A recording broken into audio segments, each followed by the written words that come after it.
corona तोहरे चलते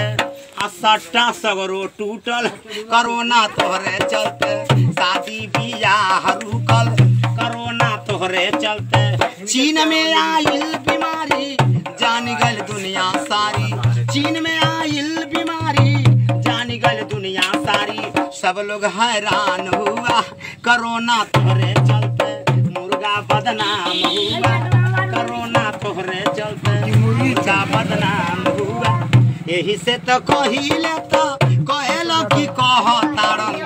आ बाहरा से आके स्कूलिया में रहतारन बाहरा से आके स्कूलिया में रहतारन बहरों में सैया जाके कटले बड़ी दुख हो घर हो आइला पर मिलत नइखे सुख हो सैया हमार सहतानी परेशानी आ दूर से दिया त खाए का दाना पानी त धक धक करता परानवा रे धक धक करता परानवा रे आ धोखा कइल सिवाय रस करोनावा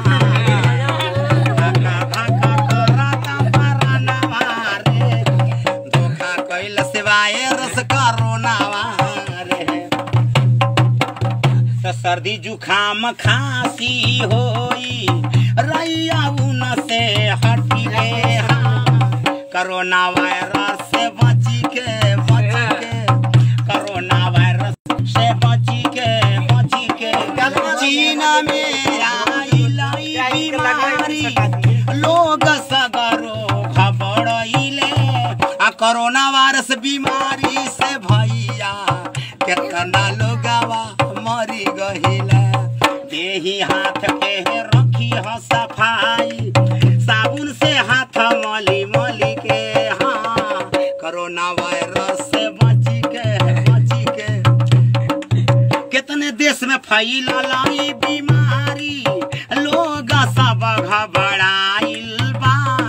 आ कोरोना के दवाई भैया अब हिन ले